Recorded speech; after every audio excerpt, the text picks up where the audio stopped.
వారి కొరకు ఏవి సిద్ధపరిచెనో అవి కంటికి కనపడలేదు, చెవికి వినపడలేదు, మనుష్య హృదయమునకు గోచరము కాలేదు అని వ్రాయబడి ఉన్నాము. చిన్న ప్రార్థన చేసుకుందామండి. పరిశుద్ధుడైన తండ్రి, మహోన్నత, జీవాధిపతి, సర్వాధికారి, సర్వోన్నత, సకల సృష్టికర్తమైన మా యేసు ప్రభువా, మీ వందనాలు, స్తోత్రాలు తండ్రి. దయగా తండ్రి, కృపగల నాయన, మీకే స్తోత్రాలు తండ్రి, వందనాలు ప్రభువా. ఆత్మ ప్రభువారు మీకు వందనాలు, స్తోత్రాలు తండ్రి నాయన. ఎంతవరకు పాటల్లో మీరు నడిపించారు, మీకు స్తోత్రాలు తండ్రి నాయన. దేవా, ఈ సమయంలో నీ దివ్య వాక్యం ద్వారా నాతో, మాతో అందరితో మీరు మాట్లాడండి నా ప్రభువా. ఇందులో ఉన్న గూఢమైన సంగతులు, రహస్యమైన సంగతులు, రాజ్య మర్మాలు తెలియచెప్పుతండి. వినే చెవి, గ్రహించే హృదయం, అనుసరించి నడిచే జీవితాలు మాకందరికి అనుగ్రహించండి. ఈ మైక్ శబ్దం ఎంత దూరం వినిపిస్తుందో అంతకు మించిన దూరం నీ దివ్య వాక్యం బయలు వెళ్ళి అందరినీ దర్శించి స్పర్శించి నీ పరిశుద్ధాత్మ కార్యం బలముగా జరిగించిన ఆయన. ప్రతి చెవి తెరవబడును గాక, ప్రతి హృదయం తెరవబడును గాక, ప్రతి మనోనేత్ర వెలిగించబడును గాక, నీ పరిశుద్ధాత్మ కార్యాలు బలముగా జరుగును గాక. పరిశుద్ధాత్మ దేవుడా, ఈ దీనురాలు మరుగుపరిచి మాట్లాడుతండి. మీ ఆత్మ వశ్రాలుగా చేయతండి నాయన. ప్రభా, యూట్యూబ్ ద్వారా చూచుతున్న బిడ్డలందరితో మీరు మాట్లాడండి. వాళ్ళ హృదయాల్లో మీరు కార్యం చేయండి, వారి జీవితాల్లో కార్యం చేయతండి, కుటుంబాల్లో కార్యం చేయతండి. ఆత్మకార్యము జరిగించి సహాయము దయచేయమని యేసు అతి పరిశుద్ధ నామమున వేడుకుంటున్నాం తండ్రి, ఆమేన్. కొరింథీయులకు రాస్తూ ఆయన 1 పత్రికలో 2వ అధ్యాయంలో ఇలా చెప్తున్నాడండి ఆయన. ఇందులో కూర్చి దేవుడు తను ప్రేమించి వారి కొరకు ఏవి సిద్ధపరిచినో అవి కంటికి కనబడలేదు, చెవికి వినబడలేదు, మనుష్య హృదయమునకు గోచరము కాలేదు అని వ్రాయబడి ఉన్నదని పౌలు గారు ఇలా చెప్తున్నారండి. అంటే చాలామంది దేవుడిని ఏం చేస్తారట, ప్రేమిస్తారటండి. ప్రేమించడంలో చాలా రకాలు ఉంటాయండి. ప్రేమించడము అంటే నిజమైన ప్రేమ. దేవుడిని నిజముగా మనం ప్రేమిస్తే ఏం చేస్తామంటేనంట, దేవుని కొరకు త్యాగాలు చేస్తామంటండి. ఏం చేస్తాము? త్యాగాలు చేస్తామంట. రెండోది, దేవుని ఆజ్ఞల్ని మనం ఏం చేస్తామంటే అధికముగా ప్రేమిస్తామంట. దేవుని యొక్క ఆజ్ఞలు పాటిస్తామంటండి. దేవుని ఆజ్ఞలు పాటించడం అంటే మనకు చాలా ఇష్టంగా ఉంటుందట. ఎందుకు అంటే దేవుణ్ణి ప్రేమించాము అని అంటారంట, కానీ నోటితో క్రియలో కనబడదటండి. అది ఎక్కడ కనబడాలి? క్రియలో కనిపించాలి. దేవుణ్ణి ప్రేమించడం అంటే నోటి మాటలతో చెప్పడం కాదు, నోటితో మనం పాడడం కాదు, ప్రార్థన చేయడం కాదు, లేకపోతే మరి ఏదేదో చేయడం కాదు, కానీ అది క్రియలో కనిపించాలి దేవుడికి. దేవుడంటే నాకు చాలా ఇష్టం అండి, చాలా ప్రేమ అండి అని మనం అందరం అంటాము. నాకు చాలా ఇష్టం అండి దేవుడు అని. అయితే మన క్రియలో చూస్తాడట దేవుడు. దేవుడిని మనం ఎంత ప్రేమిస్తున్నామో ఆయన చూస్తాడటండి. చూసి ఆయన ఏం చేస్తాడటండి, ఆయన్ని ఎవరైతే ప్రేమిస్తున్నారో ఆ ప్రేమను చూస్తాడట. దేవుడిని మనం ఎంత ప్రేమిస్తున్నామో మన క్రియను చూస్తాడటండి, మన లైఫ్ను చూస్తాడట. అవన్నీ చూసి వీళ్ళకి నేను మరి విలువైన వాటిని సిద్ధపరచాలని దేవుడు ఏం చేస్తాడట, విలువైన వాటిని సిద్ధపరుస్తాడటండి.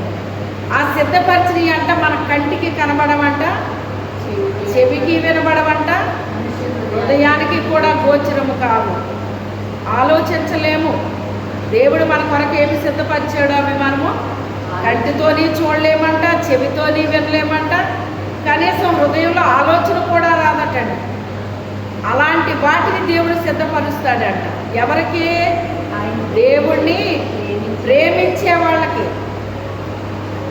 ఆయన్ని ప్రేమించడము అంటే అది క్రియలో కనిపించాలండి. ఎవరికి?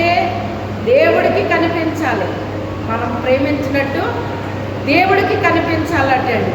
మరి దేవుడికి ఎలా కనిపిస్తుందండి అన్నటప్పుడు మరి ఎలాగా ఆయనకి కనిపిస్తుంది అంటే ఆయన కొన్ని ఆజ్ఞలు మనకి ఇచ్చాడటండి. ఆ ఆజ్ఞల్ని మరి పాటించడం అంటే అందరికీ అది సహజమేనా? దేవుని ఆజ్ఞలు పాటించడం సులువా కష్టమండి? మనం ఇష్టపడితే మనకు సులువు అనిపిస్తుంది. ఎలా సులువు అంటే అది కష్టమైనా కూడా మనం ఇష్టంతో దాన్ని ఏం చేస్తాము, చేస్తాం మనం దాన్ని. అంతే. ఇంకా అది కష్టమై ఉండొచ్చు, కానీ దేవునికి అది ఇష్టం కనుక మనం ఏం చేస్తాం, దాన్ని తప్పకుండా పనిని చెయ్యాలి అని మన హృదయంలో ఒక మంచి తీర్మానం, ఒక మంచి నిర్ణయం చేసి దాన్ని మనము చేసి తీరుతాం. అది ఎవరికి నచ్చినా నచ్చకపోయినా, ఎవరికి ఇష్టమున్నా ఇష్టం లేకపోయినా, మన పరలోకపు తండ్రికి ఏది ఇష్టమో ఆ పనిని మనం ఏం చేస్తామండి, తప్పకుండా మనం చేస్తామండి. అయితే అలాగ చేసిన వారికంట వాళ్ళ క్రియలో దేవుణ్ణి ప్రేమించడం అంటే నోటి మాటతో కాదు, కానీ వాళ్ళ క్రియల్లో ఎప్పుడైతే దేవుడు చూశాడో వాళ్ళ కోసమంట చాలా విలువైన వాటిని సిద్ధపరిచేస్తాడటండి. ఏమి సిద్ధపరిచాడో అది కంటికి కనబడదంట, విందామంటే చెవికి వినబడదంట, ఆలోచన చేద్దామంటే హృదయానికి కూడా ఆ ఆలోచన తెలియదటండి. అట్టి రీతిగా సిద్ధపరుస్తాడట. చూడండి, మరి యోసేపు దేవుణ్ణి ఎంతో ప్రేమించాడండి. ఆ ప్రేమ ఎలాగా చూశాడు దేవుడు అంటే తన క్రియలో చూశాడండి. తన అన్నదమ్ములందరూ కూడా మరి చెడ్డ కార్యాలు చేశారు, కానీ అతను చేశాడండి, చెయ్యలేదు. చేసే అవకాశాలు చాలా వచ్చినాయి, కానీ అతను ఎటువంటి చెడు కార్యాలు చేయకుండా తన ఘటమును అతను కాపాడుకున్నాడండి. తన యొక్క మనసును అతను కాపాడుకున్నాడు, తన ఆలోచనలు తను కాపాడుకున్నాడు, తన తలంపుల్ని కాపాడుకున్నాడు, తన ప్రవర్తనని కాపాడుకున్నాడు, తన నడవడికని కాపాడుకున్నాడు. ప్రతి దాన్ని అతను కాపాడుకున్నాడండి. నా అన్నలే ఇలా తప్పు చేస్తున్నారు, నేను చిన్నవాడిని, నేనెంత అని చెప్పేసి అనుకున్నాడా? లేదు. దేవుణ్ణి ఎప్పుడైతే ప్రేమించాడో దేవునికి ఇష్టం లేని ఏవి చేయరండి. ఇంకా నా దేవునికి ఇష్టం లేని ఇంకా నాకు ఇష్టం ఉండదు. అది దేవుణ్ణి ప్రేమించడం అంటేనే. దేవునికి ఇష్టం లేదు మనకే ఇష్టం అనిపించదు. ఇంకా ఇది నా దేవునికి ఇష్టం లేదు అని అప్పుడే దాన్ని మనం ఇష్టపడమండి. ఇంకా అది మిగిలిన వారు ఇష్టపడినా కానీ మనము దాన్ని ఇష్టపడము. వాళ్ళందరూ చెడు కార్యాలు చేశారని యోసేపు చేయలేదండి. ఎందుకని? తన పరలోకపు తండ్రికి ఆ కార్యాలు ఇష్టం ఉండవు. అందుకే అతను ఇష్టపడలేదు. ఇష్టపడలేనందుకు అన్నలు అందరూ కూడా అతని మీద పగపట్టారు. అతన్ని చాలా టార్చర్ పెట్టారండి. అన్నలకి ఆహారం తీసుకెళ్తే శుభ్రంగా చితక్కొట్టి గోతులో పడేశారండి. గుంటలో పడేస్తే అతను బాధ అనుభవిస్తున్నాడు తప్ప అతను ఏమాత్రము కూడా దేవుడిని విడిచిపెట్టిన వ్యక్తి కాదండి. ఆ రీతిగా క్రియలో కనిపిస్తుంది దేవుడికి. అతని దగ్గర ఏం కనిపిస్తుంది? దేవుడికి క్రియ కనిపిస్తుందండి. తన అన్నంలో కనిపించట్లేదు, అది తనలో కనబడుతుంది ఆ క్రియ. ఆ క్రియను చూస్తూ ఉన్నాడు దేవుడు. ఆ తర్వాత అతన్ని మరి ఐగుప్తీలకు అమ్మేశారు. ఏం చేశారు? ఐగుప్తీలకు అమ్మేశారండి. అయినా మౌనంగా ఉన్నాడు. నన్ను ఎందుకు అమ్మేస్తారు అని కూడా ఒక్క మాట మాట్లాడలేదు ఆయన. ఏమాత్రము కూడా వాళ్ళని అంగీకరించలేదండి. ఏమాత్రము కూడా మాట్లాడలేదండి. మౌనంగా ఉన్నాడు. ఆ తర్వాత వాళ్ళ కొనుక్కెళ్ళి ఒక పనివాడిలాగా మరి అతను వాడుకున్నాడు. వాడుకోవడమే కాదు కానీ అతన్ని మరి ఆ స్త్రీ మరి మోహించి అతన్ని మరి పాడు చేయాలని ఆలోచన చేసిందండి.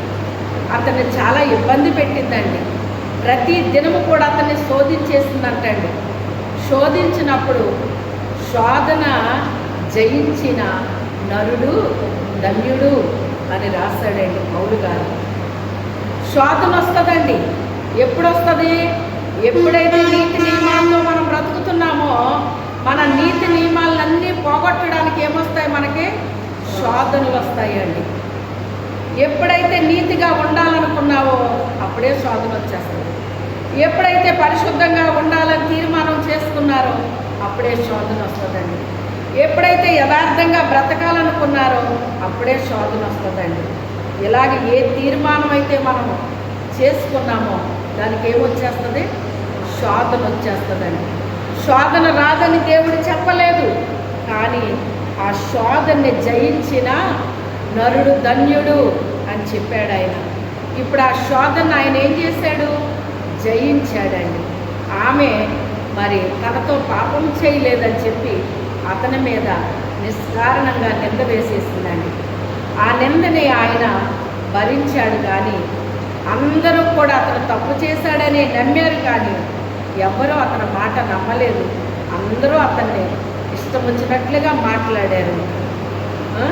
ఆమె అబద్ధం చెప్పిన ఆ మాటనే నమ్మారు, కానీ అతను నిజం చెప్పిన ఆ మాట ఎవరు కూడా నమ్మలేదు. అతను చెరసాలకు వెళ్ళాల్సి వచ్చిందండి. అయినప్పటికైనా తన పరిశుద్ధతని అతను కాపాడుకున్నాడు కనుక, తన ఘటాన్ని అతను కాపాడుకున్నాడు కనుక అతను ఆనందంగా ఆ చెరసాల్లోకి వెళ్ళిపోయాడండి. ఇవన్నీ కూడా దేవుడు చూడట్లేదా? అతన్ని ప్రతి పరిస్థితిని దేవుడు చూస్తున్నాడండి. అతను ఎంతగా దేవుని కొరకు మరి అనుభవిస్తున్నాడో, ఎట్టి పరిస్థితుల్లో అతను మరి జీవిస్తున్నాడో ప్రతి దాన్ని దేవుడు చూస్తున్నాడు, గమనిస్తున్నాడండి. కానీ ఎన్ని శోధనలు అతని జీవితంలో వచ్చినప్పటికైనా వాటన్నిటినీ జయిస్తున్నాడు తప్ప మరి ఆ శోధనతో అతను ఏకీభవించట్లేదు. ఇంకేం దేవుడు, నేను ఎంత పరిశుద్ధంగా ఉన్నాను, ఎంత నీతిగా ఉన్నాను, ఎంత యథార్థంగా ఉన్నాను, అయినప్పటికైనా ఇవన్నీ ఎందుకు నా జీవితంలో ఇలా జరుగుతున్నాయని అతను ఏమాత్రము కూడా అతను అలసిపోలేదండి. నిజ జీవితంలో అతను అలసిపోలేదండి. యెహోవా కొరకు ఎదురు చూచువారు నూతన బలాన్ని పొందుకుంటారటండి. పక్షిరాజుల వలె రెక్కలు చాపి పైకి ఎగిరిపోతారన్నాడు. అలయక నడిచిపోతారట, సొమ్మసిల్లక అలయక పరిగెత్తుదురు, సొమ్మసిల్లక నడిచిపోవుదురు అంటున్నాడు. అలాగే నడిచిపోతున్నాడు తన జీవితంలో. ఇవన్నీ జరగాల్సినవన్నీ జరిగిపోతానే ఉన్నాయి. నేను నమ్మిన దేవుడు ఏమయ్యాడు? నాకు సహాయం చేయట్లేదు ఎందుకని అని దేవుణ్ణి ప్రశ్నించి అతను ఏమాత్రము కూడా విసుగు చెంది లోకానుసరమైన జీవితానికి అతను ఏమాత్రము వెల్కమ్ పలకలేదండి. లోకంలో కలిసిపోవడానికి ఇష్టపడలేదు అతను. ఒక లోకస్తుల వల్లే జీవించడానికి, ఒక ఆచార క్రైస్తవుడిగా జీవించడానికి, ఒక నామకార్థమైన స్థితి కలిగి జీవించడానికి అతను ఏమాత్రం కూడా ఇష్టపడలేదు. అయితే సత్యానికై నిలబడిపోయాడన్నమాట. నిలబడిపోయినప్పుడు ఇవన్నీ ఒకదాని తర్వాత ఒకటి జరుగుతూనే ఉన్నాయి. దేవుడు అతని కొరకు సిద్ధపరచవలసిన వాటిని ఓ ప్రక్కన సిద్ధపరిచేస్తూ ఉన్నాడు. అవి యోసేపుకి కనబడుతున్నాయా? అవి యోసేపుకి వినబడుతున్నాయా? అతని హృదయానికి తడుతుందా? ఆలోచన వస్తుందా? ఏం జరుగుతుందో అర్థం కావట్లేదు. అయోమయ పరిస్థితిలా ఉన్న తన పరిస్థితి ఏమీ అర్థం కావట్లేదు. ఏం జరుగుతుందో తెలియట్లేదు, ఏం జరగబోతుందో తెలియట్లేదు, తన లైఫ్ ఏమైపోద్దో తనకు అర్థం కావట్లేదు. కానీ అతను ఎటువంటి డిప్రెషన్కి అతను లోన్ అవ్వలేదండి. సరే, నేను ఏ దేవుడిని కలిగి ఉన్నానో ఆ దేవుడే నన్ను చూసుకుంటాడు అన్నట్లుగా ఆయన మౌనంగా అన్నిటినీ భరించేస్తున్నాడండి. చెరసాలంటే నాకు ఈ మధ్య కాలంలోనే తెలిసిందండి. ఆ రోజుల్లో చెరసాలు ఎలా ఉంటాయి అంటే ఇప్పటికీ నేను చూడలేదనుకోండి, మనకు ఆ సెల్లల్లోనో టీవీల్లోనో చూపిస్తాను ఇలా ఉంటుంది అని చెప్పేసి, మరి వాటిలో చూపిస్తూ ఉంటారు. అలాంటివి మనం చూస్తూ ఉంటాం కదా. కానీ ఆ కాలంలో చెరసాలంటే నాకండి అది 4 అడుగులు ఎత్తు ఉంటుందటండి. ఎంత ఉంటుంది? 4 అడుగులు ఎత్తు ఉంటుందటండి. మెడకి ఒక గొలుసు వేస్తారటండి, చేతులకి గొలుసులు వేస్తారట, కాళ్ళకి వండలు వేస్తారటండి. అంటే ఒక రకంగా ఆ లోపల గదిలోకి వెళ్ళడానికి ఎలా వెళ్ళాలంటేనంట, ఒక కుక్క ఏ రీతిగా నడుచుకుంటూ వెళ్తాదో 4 కాళ్ళతో, అలాగే ఈ చేతుల మీద కాళ్ళ మీద వ్యక్తి ఎలాగ వెళ్ళాలట, నడుచుకుంటూ వెళ్ళాలంట. ఎందుకు అలాంటి పరిస్థితి ఎదురొచ్చింది అతనికి? తన పరిశుద్ధతని కాపాడుకోవడాన్ని బట్టి వచ్చింది. పరిశుద్ధత లేదు, ఏమీ లేదు అనుకుంటే ఆ స్థితి అతనికి వస్తుందా అండి? రాదు. సాతానుడు మన మీద పగబడితే ఎంత భయంకరంగా ఉంటుందో తెలుసా? అంతలా పగ తీర్చుకుంటాడు. ఎప్పుడైతే నీతి, పరిశుద్ధత, యథార్థత కలిగి దేవుని మార్గంలో నడుస్తున్నారో ఒక వ్యక్తి, వాడికి అసలు భయంకరమైన కక్ష, పగ వచ్చేస్తుందన్నమాట ఆ వ్యక్తి మీద. వచ్చేసి ఎలాగ ఆడుకోవాలో అలా ఆడుకుంటాడనమాట. అలా వెళ్ళాడట ఆ చెరసాలలో. ఒక వ్యక్తి ఆ రీతిగా వెళ్ళడం అంటే ఎలా ఉంటుందో మీరు ఆలోచించండి. అందులో ఎంతకాలం ఉన్నాడు అతను? 2 సంవత్సరాలు ఉన్నాడండి. ఒక రోజు కాదు, వారం కాదు, 10 రోజులు కాదు, నెల కాదు, 2 సంవత్సరాలు అందులో ఉన్నాడు ఆ వ్యక్తి. ఎంత భయంకరంగా ఉంటుందో మీరు ఆలోచన చెయ్యండి. దేనికోసం అనుభవిస్తున్నాడు అదంతాని? దేవుని కొరకు పరిశుద్ధత కలిగి జీవించాలని, చెడుతనాన్ని అసహించుకుని విసర్జించాడని, దేవుడు దేవుడు దేవుడు అన్న మాటతో ఉన్నాడని, దేవుని కొరకు జీవిస్తున్నాడని సాతానుడు ఏం చేశాడు? అతని మీద పగపట్టాడని. దేవునికి విరోధముగా ఉండాలని సాతానుడు కోరుకుంటాడు. దేవునికి మనము విరోధముగా లేకుండా సాతానుడికి ఎప్పుడైతే విరోధముగా మనం ఉన్నామో అప్పుడే మనల్ని ఏం చేస్తాడు? వాడు మన మీద ఒక టార్గెట్ పెడతాడన్నమాట. మనల్ని నాశనం చేయడానికి, మనల్ని ఇబ్బంది పెట్టడానికి, ఎన్ని రకాలుగా మనల్ని అవమానపరచాలో, ఎన్ని రకాలుగా మన మీద నిందలు వేయాలో, అబద్ధ సాక్ష్యాలు చెప్పించాలో, అవన్నీ మన మీద ప్రయోగాలన్నీ చేపించేస్తాడన్నమాట.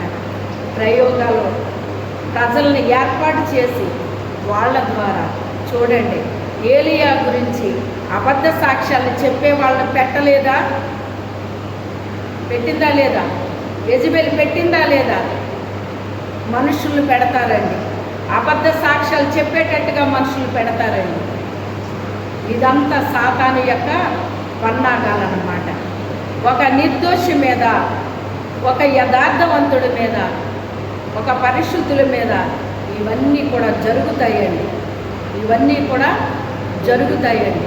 అయినప్పటికైనా ఆ వ్యక్తులు ఏం చేయరు? భయపడరు.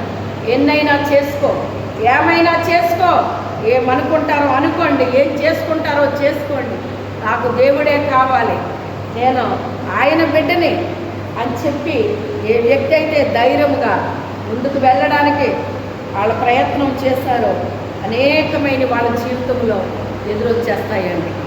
సాతానుడు అడుగడుక్కి వాడు రకరకాల ప్రయోగాలు చేసేస్తూ ఉంటాడు. ఒకటి అయిపోయిన తర్వాత మరొకటి, అది అయిన తర్వాత మరొకటి మరొకటి మరొకటి ఏర్పాటు జరుగుతాయండి. అయితే ఆ చెరసాల అనుభవం తర్వాత అప్పుడు ఏమైంది? ఐగుప్తు రాజు దగ్గరికి పిలుపు వచ్చింది. 2 సంవత్సరాలు గడిచిన తర్వాత తన లైఫ్ ఇంకేం జరగబోతుందో, ఇక అయిపోయింది నా లైఫ్, ఇంకేముంది, ఇంకా ఈ చెరసాలతో నా లైఫ్ అయిపోద్దేమో అని అనుకుని ఉండొచ్చు బహుశా. ఎందుకంటే ఏ ఆశ ఇక అతనికి కనబడట్లేదు, ఎట్నుంచి ఏది కూడా కనబడట్లేదు. ఏదైనా కనబడితే ఒక ఆశ అంటూ రేకెత్తే అవకాశం ఉంటుందండి, కానీ ఎటు నుంచి ఏది కూడా కనబడట్లేదండి. అలాంటప్పుడు తన బ్రతుకు మీద తనకేమైనా ఆశ కలుగుతుందా? తన బ్రతుకు మీద ఏమైనా ఆలోచనలు వస్తాయా? చెప్పండి. అతనికి ఏ ఆలోచనలు లేవు. ఇక ఇంతేనేమో, దేవుడు చిన్నప్పుడు నాకు కలలు ఇచ్చాడు, ఆ కళలు నెరవేరుతాయి అనుకున్నాను, కానీ అవి ఏమైపోయినాయో తెలియదు. ఇక నా జీవితం ఇంతేనేమో, ఇంకేది జరగదేమో అని అతను అనుకుని ఉండొచ్చు బహుశా తన మనసులో. మనుషులతో అనకపోవచ్చు, కానీ తన మనసులో అనుకున్నాడేమో ఒకవేళ, మనకు తెలియదు. హృదయాంతరంగాలు ఎరిగిన దేవుడికి సమస్తము ఎరుగును గనక అతనికి అదంతా కూడా దేవుడు అంటాడు కదా, పరిశోధన జరిగింది అంటున్నాడు ఆయన. ఇదంతా కలిసి అతని మీద ఏం జరిపాను అన్నాడు దేవుడు? పరిశోధన చేశానని చెప్పాడు. ఎందుకని? ఒక మెడిసిన్ మనుషులకు పనిచేయాలంటేనంట దాని మీద పరిశోధన జరుగుతుందటండి. సంవత్సరాలు సంవత్సరాలు సంవత్సరాలు జరుగుతుంది పరిశోధన. ఆ సంవత్సరాలు అయిపోయిన తర్వాత టెస్ట్ పెడతారు. ఒక జంతువుల మీద కానీ వేటి మీద ప్రయోగించి అది సక్సెస్ అయిన తర్వాత అప్పుడు మనుషుల మీద ప్రయోగాలు జరుగుతాయి. అప్పుడు అది ఎప్పుడైతే సక్సెస్ అయ్యిందో అప్పుడు అది ఏమవుతుంది, ప్రపంచంలోకి విడుదల చేస్తారండి. పలానా జబ్బుకి మందు కనుక్కున్నదే గవర్నమెంట్ అంటారు. ఒకప్పుడు ఎయిడ్స్ వస్తే చచ్చిపోయేవారు, క్యాన్సర్ వస్తే చచ్చిపోయేవారు, ఏ జబ్బు వచ్చినా మరి కొన్ని జబ్బులకి చనిపోయేవారండి. ఇక దానికి మందు లేదు. కానీ ఇప్పుడు ప్రతి దానికి ఏం కనుక్కున్నారు, మందులు కనుక్కున్నారండి. అందుకే ఇప్పుడు ఏ వ్యాధి వచ్చినా కూడా ఇప్పుడు మనిషికి ఏం లేదు, భయం లేదండి, భయం లేదు. ఎందుకంటే మందులు వచ్చేసినాయి. ఏమొచ్చేసినాయి? ఎన్నో సంవత్సరాలు దాన్ని పరిశోధన చేస్తే ఇప్పుడు ఆ మందు అనేక మందికి అది ఏమైపోతుంది, ఇప్పుడు ఉపయోగపడిపోతుందండి. ప్రాణ భయం లేదు ఇప్పుడు మనిషికి. అమ్మో ఈ జబ్బు వచ్చేసి చచ్చిపోతానేమో అనే భయం లేకుండా అయిపోయారండి. అలాగే అతని మీద పరిశోధన జరిగింది అని చెప్పాడు దేవుడు. అయితే ఆ పరిశోధనలో ఇప్పుడు ఆయన గెలిచాడా, ఓడిపోయాడా? కానీ పరిస్థితులు ఎలాగున్నాయి? ఓడిపోయినట్టుగా ఉన్నాయి. ఎలాగున్నాయి? అన్నిట్లో ఓడిపోయినట్టే వచ్చినాయి. రిజల్ట్ ఎక్కడా కనబడట్లేదు. అన్నిట్లో ఓడిపోయినట్టే కనిపించాడు. కానీ ఓడిపోయాడు అతను, గెలిచాడు. అతను ఎవరి దృష్టిలో గెలిచాడు? మనుషుల దృష్టిలో ఓడిపోయాడు అనుకున్నారు. అతన్ని కొట్టేశారు, ఒక పశువుని అమ్మినట్టుగా అమ్మేశారు, అతని మీద డబ్బులు సంపాదించుకున్నారు. ఒక బానిసలాగా, ఒక జంతువులాగా అమ్మబడిపోయాడు, ఒక పనివాడిలాగా పని చేశాడు. ఇలాగ చెప్పుకుంటూ పోతే ఏ విషయంలో కూడా నాకెందుకు ఇలా జరుగుతుంది, ఏంటి ప్రభువా, నేను ఇంత ఇలా ఉంటాను కదా నీలోని, ఎందుకు నాకే ఎందుకు ఇలా జరుగుతుంది అని ఇప్పుడు కూడా అతను ప్రశ్న వేయలేదండి. ఒకవేళ మనసులో అనుకున్నాడేమో మనకు తెలియదు. అనుకున్నా దేవుడు వింటాడండి. అనుకున్నాడు కానీ ఏ శిక్షని అతను తృణీకరించలేదు. నేనేంటి పని చేయడం ఏంటి అనుకోలేదు, నేనేంటి ఇలా ఉండడం ఏంటి అని అనుకోలేదు. ఆ చెరసాలలోకి పంపినప్పుడు కూడా అక్కడి నుంచి పారిపోయే ప్రయత్నం కూడా అతను చేయలేదు. అమ్మో ఇందులోకి వెళ్ళాలా, ఎలా ఉండాలా అని చెప్పేసి అతను పారిపోయే ప్రయత్నం కూడా అతను చేయలేదు. ఏది చేయలేదండి. ఇవన్నీ దేవుడు చూశాడు. దేవుడు చూస్తానే ఉన్నాడు. అతని కొరకు ఏది ఏర్పాటు చేయాలో, ఏది సిద్ధపరచాలో ఓ ప్రక్కన ఏం చేస్తున్నాడో అవన్నీ సిద్ధపరిచేస్తున్నాడు. అవి ఆయనకి కనబడట్లేదు, వినపడట్లేదు, హృదయానికి ఆలోచన కూడా రావట్లేదు. ఏం జరిగిందో, ఏం జరుగుతుందో, ఏం జరగబోతుందో కూడా అతనికి అర్థం కావట్లేదు. కానీ దేవుడికి సమస్తమో తెలుసు కనుక అతనికి అన్నీ సిద్ధపరిచేశాడండి. అన్నీ సిద్ధపరిచిన తర్వాత పిలుపు వచ్చింది అక్కడ.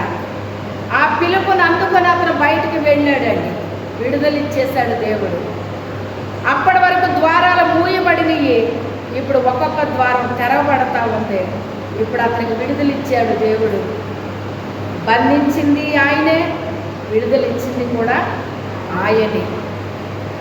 అది బంధించారు దేవుడు అని అనుకుంటారు. బంధించడం కాదండి, అక్కడ ఉంచాడు అతన్ని ఆయన. అక్కడ ఉంచాడు అతన్ని ఆయన. ఇప్పుడు విడుదల వచ్చింది ఆయన. విడుదల చేసింది కూడా దేవుడే.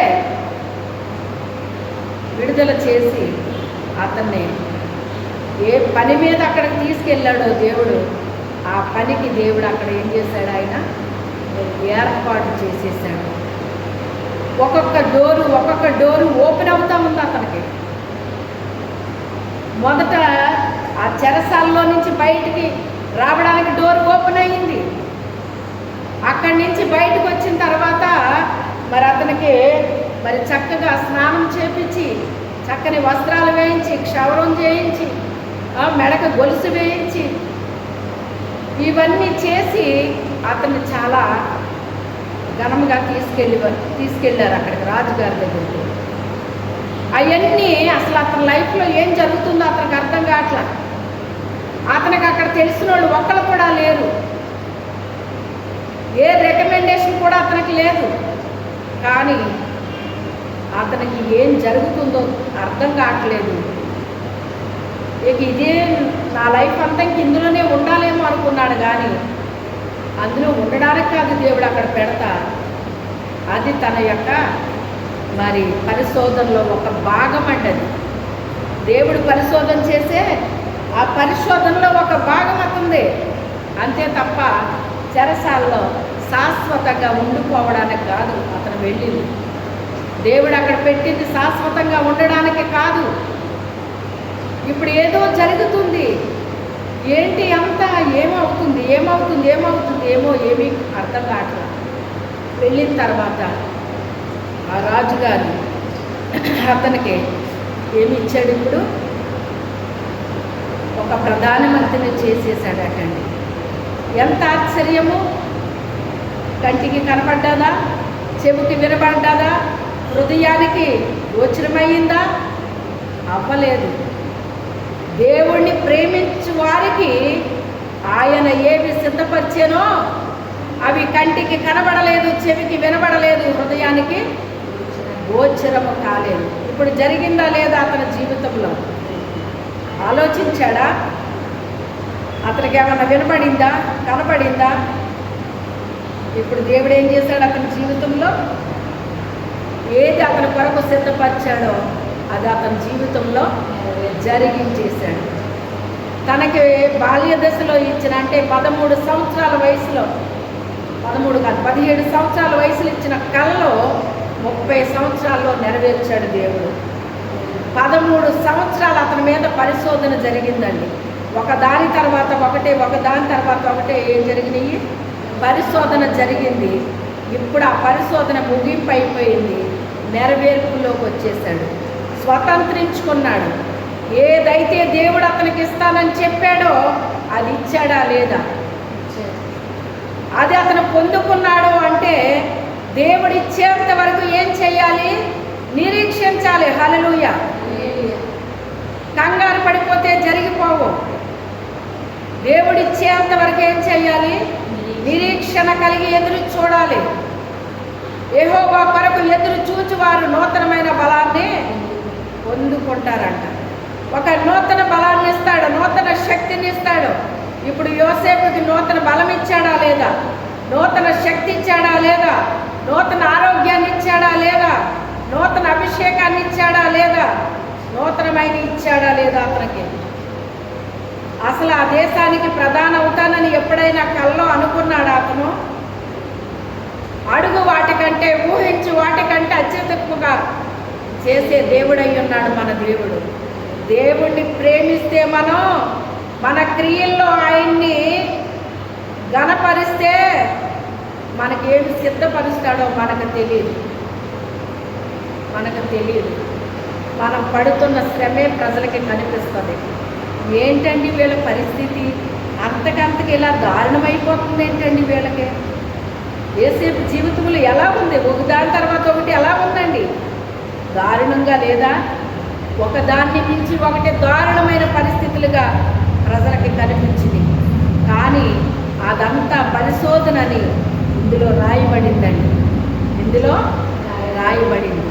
ఆ పరిశోధన ముగింపు జరిగిన తర్వాత దేవుడు అతని కొరకు ఏది సిద్ధపరిచాడో అది అతని జీవితంలో నెరవేర్చేశాడు. అతనికి ఇచ్చిన కళలు నెరవేర్చబడియా లేదా?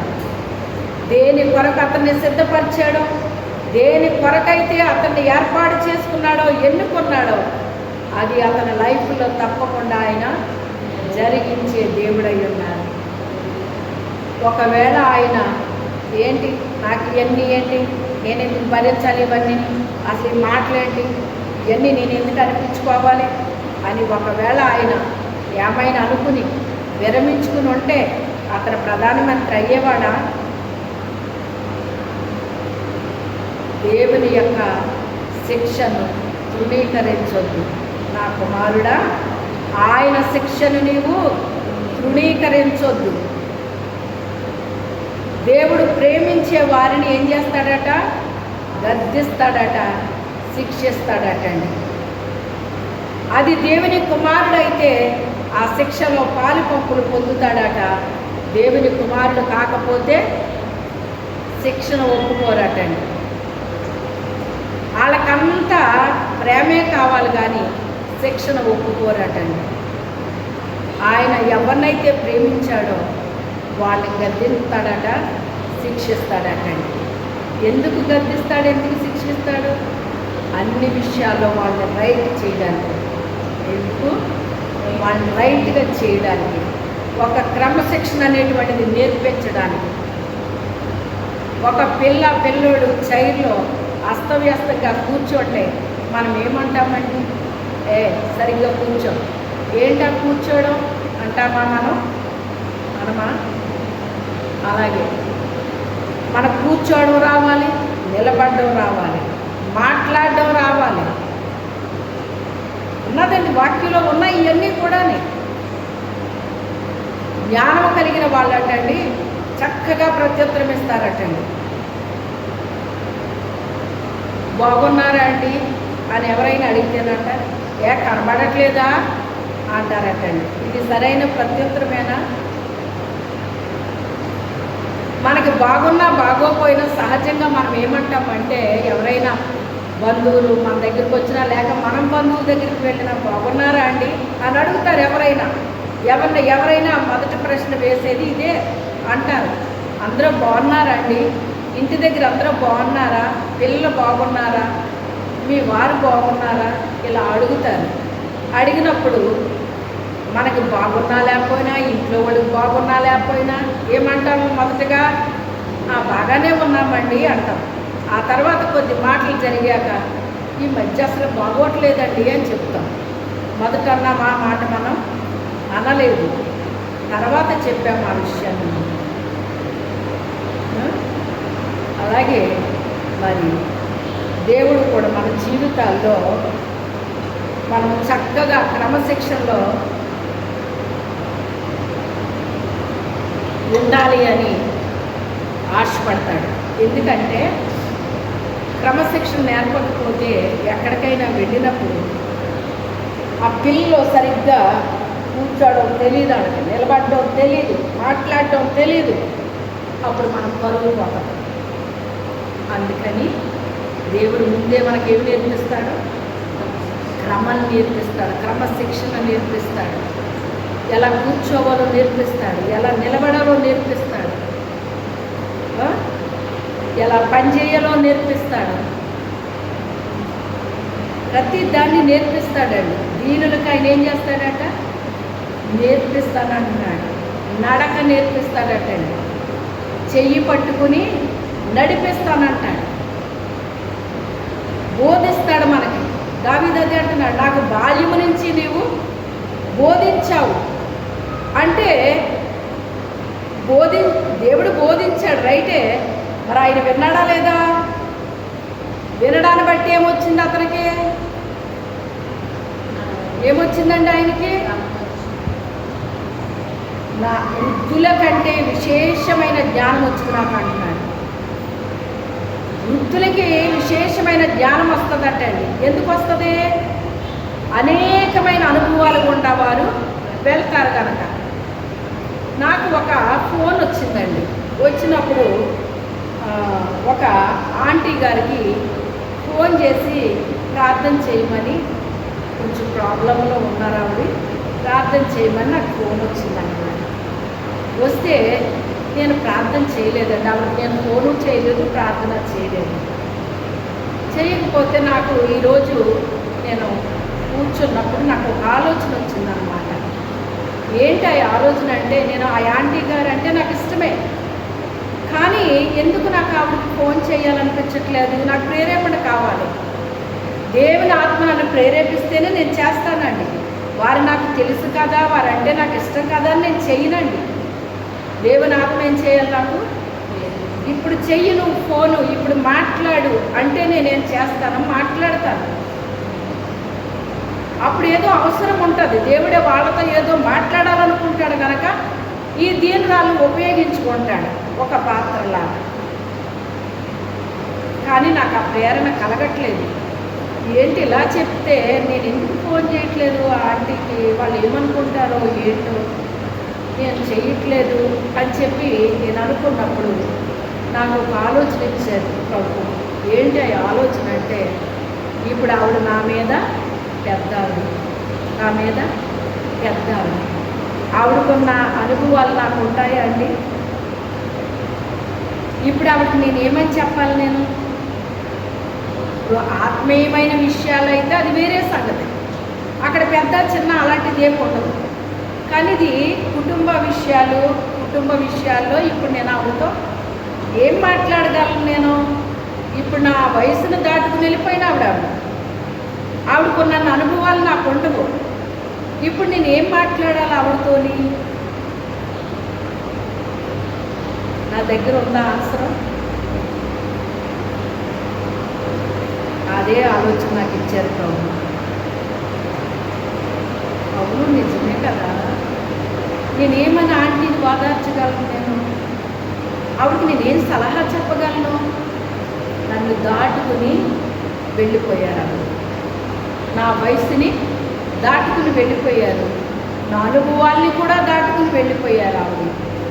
అలాంటి ఆవిడకి నేను ఏమని చెప్పగలను? నేను ఏమని సలహా చెప్పగలను? ఆలోచన చెప్పలేను నేను, నా దగ్గర ఆలోచన లేదు, ఆవిడ అంత వయసు రాలేదు, ఆవిడ అన్ని అనుభవాలు గుండా కూడా నేను వెళ్ళలేదు. అందుకని ఇప్పుడు నాకు ఆవిడకి చెప్పడానికి కానీ ఏదన్నా ఇప్పుడు నా దగ్గర ఏమన్నా ఆన్సర్ ఉందా నా దగ్గర? అందుకే ప్రభు నాకు ప్రేరేపణ ఇవ్వట్లేదని నాకు అర్థమైందన్నమాట. అవును, నిజమే ప్రభువా, నా దగ్గర లేవు కదా, మరి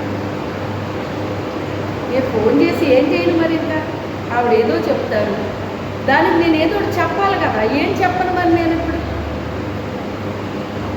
అని. అందుకే నాకు చెయ్యాలనిపించట్లేదు, నాకు ఆలోచన రాలేదు, నాకు ప్రేరేపణ ఇవ్వలేదు అనుకుని నేను ఊరుకున్నాను అన్నమాట. అదే చెప్తున్నాడు ఇప్పుడు ఈయన అక్కడ, బాబా బాల్యం నుంచి నువ్వు నాకు బోధించావు. దేవుడు బోధించాడంటే ఆయన వింటున్నాడు కాబట్టి బోధించాడు. అదే రాస్తాడు ఇందులో, వినుటకు చెవికి శక్తి కొలది ఆయన బోధించాడని ఉంటుంది. దేవుడు మాట్లాడుతుంటేనంటండి మనం ఎంత ఇంట్రెస్ట్గా వింటామో అంతగా మనకు బోధిస్తాడట ఆయన. నేను ప్రతిరోజు అడుగుతాను, ఈరోజు నాకు ఏం చెప్తావు ప్రభువా, ఈరోజు నాకు ఏం బోధిస్తావు ప్రభువా, నాకు ఏం అవసరమో, మీరేం చెప్పాలనుకుంటున్నారో నాకు చెప్పండి ప్రభువా, నేను వింటాను అంటాను. ఇష్టం నాకు. అలాగే దేవుడు కూడా ఏం చేస్తాడో తెలుసా, ఎవరు ఇష్టపడుతున్నారో వాళ్ళకే బోధిస్తాడండి, అందరికీ బోధించడు ఆయన. దావీదు ఇష్టంగా వింటున్నాడు కనుక ఏం చేశాడు, దావీదుకి బోధించాడు ఆయన. బోధించినప్పుడు అదంతా మనసులో పెట్టుకున్నాడంట. పెట్టుకుంటే ఆయనకి ఏమొచ్చిందన్నాడు, విశేషమైన జ్ఞానం వచ్చిందన్నాడు. ఎవరి మీద? వృద్ధుల కంటే విశేషమైన జ్ఞానం వచ్చింది ప్రభువా నాకు అంటున్నాడు.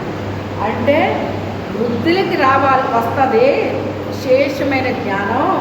ఎందుకంటే అనేకమైన అనుభవాలు గుండా వాళ్ళు వెళ్ళిపోతారు కనుక ముందుకి, వాళ్ళకు వస్తుంది జ్ఞానము. కానీ నాకు వచ్చింది ప్రభువా అంటున్నాడు, నాకు వచ్చింది ప్రభువా అని చెప్పేసి అంటున్నారు. మనం వినడం వలన ఏమొస్తుంది, మనకి జ్ఞానం వస్తుంది. అందుకే నీ తండ్రి ఉపదేశాన్ని నువ్వేం చేయకూడదు, వినాలి. ఏం చేయాలి? వినాలి. నీ తల్లి బోధిస్తూ ఉంటుంది, బోధ చేస్తానే ఉంటుంది, పగటికి పగలో బోధ చేయుచున్నది అని ఉంటుంది, రాత్రికి రాత్రి జ్ఞానము తెలుపుచున్నది అని ఉంటుందండి. తల్లి ఏం చేస్తుందట, ఊరికమ్మా ఎన్నిసార్లు చెప్తావు అంటారు పిల్లలు. అలానే వదిలేస్తామండి? వాళ్ళకి చెప్పింది వింటే మనం ఎందుకు వాగుతామండి? అలాగా మనకేమైనా మతి లేదా? మనం చెప్పింది వాళ్ళు విన్నారనుకోమ్మా, ఇంకెందుకు వాగుతాం మనం? మనకేమన్నా సరదానా? మనం ఏమన్నా పిల్లలమా వాళ్ళతో ఆడుకోవడానికి? అస్తమాటు ఏంటమ్మా అలా చెప్తావు? ఒకసారి చెప్పావు కదా, 2 సార్లు చెప్పావు కదా, అన్నిసార్లు చెప్తావు ఎందుకు? నువ్వు వింటే అన్నిసార్లు ఎందుకు చెప్తాను రా నేను? నువ్వు విన్నట్టుగా ఉంటున్నావు తప్ప వినట్లేదు. వింటే క్రియ కనిపిస్తుంది అక్కడ.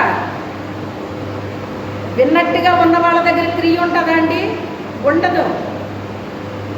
క్రియ లేని విశ్వాసము అంటే చచ్చినందు సమానం అన్నమాట. మరి దేవుడు మనకు బోధించేటప్పుడు మనం ఏం చెయ్యాలండి? శ్రద్ధగా వినాలండి. ఆయన ఏం చెప్తున్నారో శ్రద్ధగా వినాలి. విని జ్ఞానాన్ని పెంపొందించుకోవాలి. తల్లి బోధనే వేసుకోవద్దు. తల్లి ఎందుకు చెప్పుద్దంటే మనకి మన మేలు కొరకే చెప్తుందట. వాగుతూ ఉంటుందట. మనం చెప్పిందే చెప్తావు అంటే వాగుతుందనమాట అండి. మొత్తం ఆమె ఏం చేస్తుంది? వాగుతుంది. తండ్రి అంటాడు, ఊకవే అస్తమాట ఎందుకు అలా వాగుతావు? వాళ్ళతో చెప్పావు కదా, ఎన్నిసార్లు చెప్తావు? ఇక ఊరుకో అంటాడు భర్త. అంటే మాత్రం ఊరుకుంటుందండి తల్లి. ఒక 5 నిమిషాలు ఊరుకుంటుంది, ఒక 10 నిమిషాలు ఊరుకుంటుంది, మళ్ళీ మొదలెడుతుంది. ఎందుకని?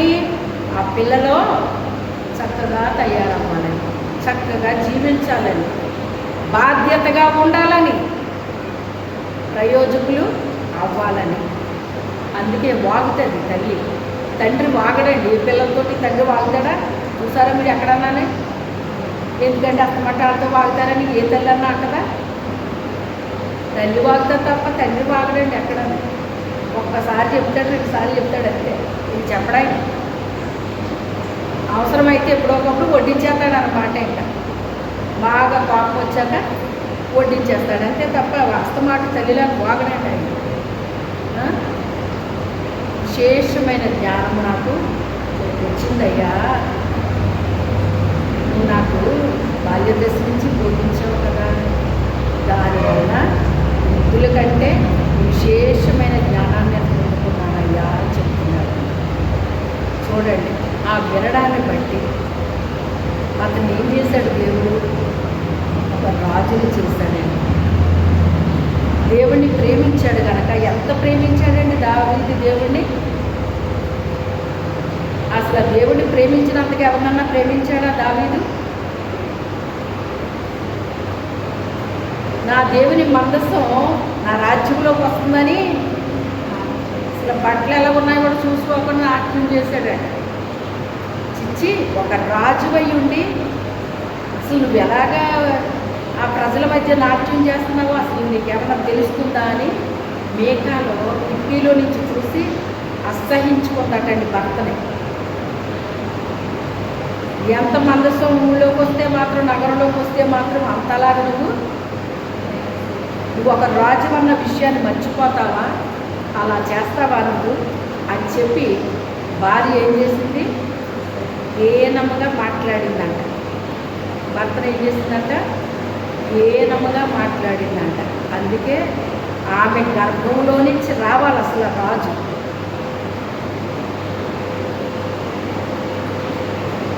దేవుని ఆత్మని దూషించు వారికి ఈ యుగంలో కానీ రాబో యుగంలో కానీ పాప క్షమాపణ లేదు అని ఉంటారు.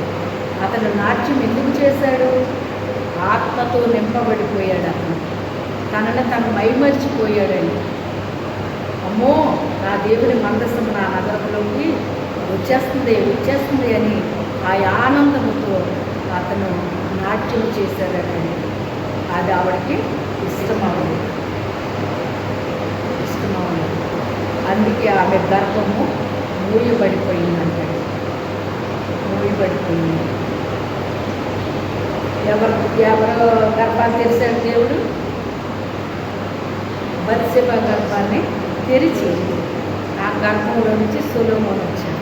ఆ సొలొమోని రాజుగా దేవుడు చేశాడండి. ఎందుకంటే ఆ పిల్లోడు విన్నాడు దేవుడి మాట. ఆ పిల్లోడు దేవుని మాట విన్నాడు. అందుకని దేవుని యొక్క బిడ్డల్ని, దేవుని ఇష్టపడే వాళ్ళని, దేవుని ప్రేమించే వాళ్ళ కొరకంట ఏమి సిద్ధపరుస్తాడో అని కంటికి కనబడలేదట, హృదయానికి గోచరం కాలేదట, చెవికి వినబడలేదట. దావీదు ఒక రాజును అవుతాడని ఏ రోజునైనా ఆలోచన వచ్చిందండి ఆయనకి? అతని అన్నదమ్ములు అతను ప్రేమించారా? అతని తండ్రి అతను ప్రేమించాడా? కానీ దేవుణ్ణి ఎంత ప్రేమించాడో దావీదు, అంతకంటే ఎక్కువ ప్రేమించాడు దావీదుని దేవుడు. వీడిని ఒక రాజును చెయ్యాలని దేవుడు అనుకున్నాడంటే, రాజును అవ్వాలి అని ఆయన అనుకున్నాడా? అనుకోలేదు. కానీ దేవుణ్ణి ఎంత ప్రేమించేశాడో ఆయన అంతగా నన్ను గణపరచు వారిని నేను గణపరుస్తాను అన్న వాక్యం అతని జీవితంలో దేవుడు నెరవేర్చాడండి. అతని లైఫ్లో అతను రాజు అవుతానని ఏనాడు కూడా అనుకోలేదు, ఊహించలేదు, ఆలోచనకి రాలేదు. ఒక గొర్రెలు మేపుకునే వ్యక్తి ఏంటి రాజునవుతానని ఎలా అనుకుంటాడు అతను? కానీ దేవుడు ఏం చేశాడు? అతని కొరకు ఒక సింహాసనాన్ని సిద్ధపరిచాడని అతనికి తెలుసా? తెలియదండి. దేవుణ్ణి మనం ప్రేమించినప్పుడు, ఆయన ఆజ్ఞలు మనం అధికంగా ప్రేమించినప్పుడు, దేవుని కొరకు మనము అది ఏ శ్రమైనా మనం అనుభవించడానికి ఇష్టపడినప్పుడు, అది అవమానమే కావచ్చు, నిందే కావచ్చు, ఎగతాళిలే కావచ్చు, అది ఏదైనా కావచ్చు, చెడ్డ మాటలు కావచ్చు, వ్యాధులు కావచ్చు, రోగాలు కావచ్చు, వేటి చేత మనం బాధించబడినప్పటికైనా కూడా ఏ మాత్రము దేవుణ్ణి మనము తృణీకరించకుండా, ఆయనకు వ్యతిరేకంగా మాట్లాడకుండా, ఏది మన జీవితంలో మనకి అనుభవిస్తున్నామో దాన్ని ఇష్టపూర్వకంగా మనము దాన్ని స్వీకరించినప్పుడు చివరికి మన లైఫ్లో దేవుడు మనల్ని ఏం చేయబోతున్నాడో అది చూసేంత వరకు కూడా మనకు అసలు అదేంటో కూడా అర్థము కాదు, ఆలోచనకి రాదు, ఏ మాట మనకి చెవికి వినబడదు, కంటితో మనం చూడము. మనకి సిద్ధపరిచింది మనం చూసినప్పుడు, విన్నప్పుడు అప్పుడు ఏమైపోతాం మనం? నేనేంటి, నాకేంటి, ఇదేంటి అని కన్నీళ్ళు వచ్చేస్తాయండి. ఏమొస్తాయి? ఏడ్చినా నీళ్ళు వస్తాయట. ఆనంద బాష్పాలు కూడా, ఆనందానికి కూడా ఆనంద బాష్పాలు వస్తాయట.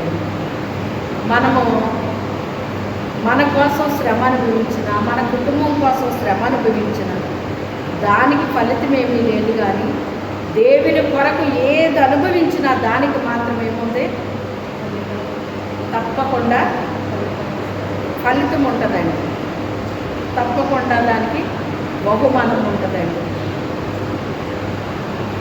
తప్పకుండా దేవుడు మనల్ని ఒట్టి చేతులతో విడిచిపెట్టే దేవుడు కాదు. రూతు కూడా దేవుడిని ఆశ్రయించి దేవుని ప్రజల దగ్గరికి వచ్చేసింది, మోయాబుని విడిచిపెట్టేసింది. దేవుడే కావాలనుకుంది, దేవుడు ప్రజలే కావాలనుకుంది. అక్కడ అవమానాలు వచ్చినాయి, నిందలు వచ్చినాయి, ఎగతాళీలు వచ్చినాయి, చాలా మాటలు అనిపించుకున్నాను. అయినప్పటికైనా ఓర్చుకుంది, సహించింది. ఆయన అంటున్నాడు కదా, ఇశ్రాయేలీయుల దేవుడైన యెహోవా రెక్కల క్రిందకి నువ్వు వచ్చావు కనుక నీకు సంపూర్ణమైన బహుమానాన్ని ఆయన ఇస్తాడు అని చెప్పాడు. ఇచ్చాడా లేదా? ఆయన ఇచ్చాడు. దేవుణ్ణి కోరుకున్నందుకు, దేవుడి దగ్గరికి వచ్చినందుకు తీసుకెళ్ళి ఆవిడ ఏమైనా అందలాలకు ఇచ్చారా? ఎంత కష్టపడిందామె? పరిగె ఏరుకుందండి. పరిగె ఏరుకోవడం అంటే అది ఎంత చిన్నదో తెలుసా మీకు? పరిగె ఎవరు ఏరుకుంటారో తెలుసా?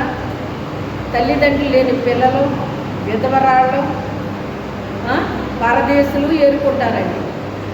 ఆ పరిగె ఏరుకుంటుందంటేనే ఆ మూడింటిలో ఏదో ఒక వ్యక్తి అని గుర్తిస్తారు వాళ్ళు అక్కడ.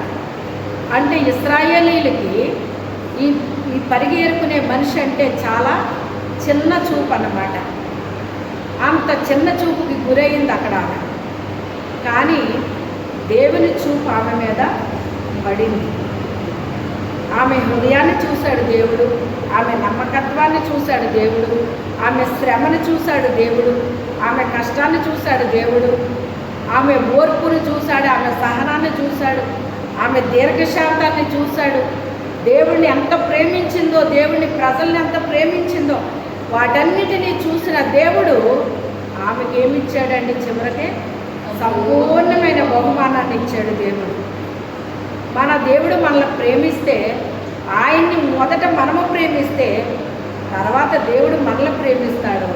ప్రేమించి వదిలేయడు కానీ మనకేమిస్తాడు? ఆయన సంపూర్ణమైన బహుమానం. అలా త్వరగా ఎప్పుడు ఎవడండి మనకు సంపూర్ణమైన బహుమానాన్ని ఇచ్చేశాడు ఆయన.